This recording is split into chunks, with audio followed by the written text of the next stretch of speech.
So hello dear students, आपका स्वागत है मेरे चैनल पर। तो स्टूडेंट्स, आज हम करेंगे क्लास 7th का वर्कशीट नंबर 38। क्लास रहेंगे यहाँ पे लिखेंगे, ठीक। क्लास रहेगा 7th का, विषय विज्ञान का। यहाँ पर अपना नाम लिखें, यहाँ पे अपने अध्यापक का नाम लिखें।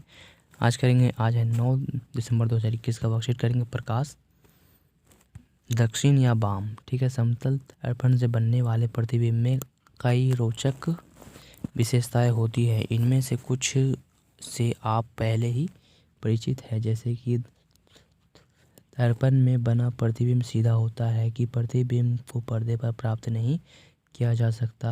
अब प्रतिबिंब की एक और विशेषता जानने का समय आ गया है। आइए इसे समझते हैं।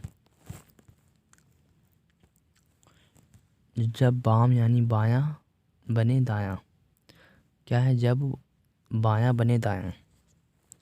आप जब समतल दर्पण में अपना प्रतिबिंब देखते हैं तो यह बिल्कुल आपके जैसा प्रतीत होता है, लेकिन आप तथा दर्पण में आपकी प्रतिबिंब के बीच एक दिलचस्प अंतर है।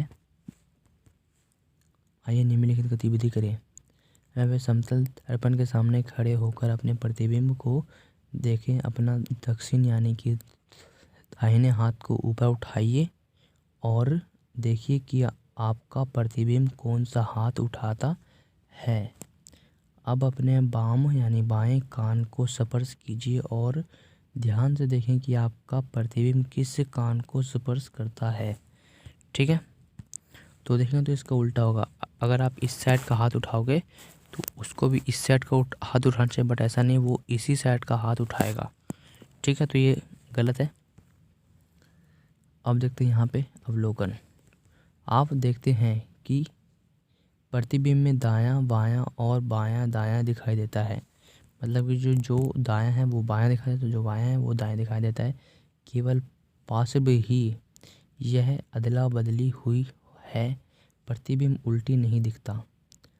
दर्पण द्वारा प्रतिबिंब में इस प्रकार के बाएं दाएं उत्क्रमक को पार्श्व वायुत्क्रम कहते हैं। क्या कहते हैं?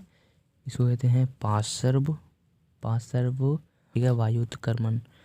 एग्जाम्पल आपको दिख रहा होगा पिक्चर में। प्रश्न नंबर करते हैं। अब प्रश्न करते हैं तो प्रश्न नंबर ये है, प्रत्येक कोष्ठक में दिए गए उपयुक्त शब्द से रिक्त स्थानों की पूर्ति कीजिए। तो यहाँ पे फर्स्ट है कि समतल दर्पण द्वारा बनने वाला प्रतिबिंब सदैव सीधा होता है, ठीक है।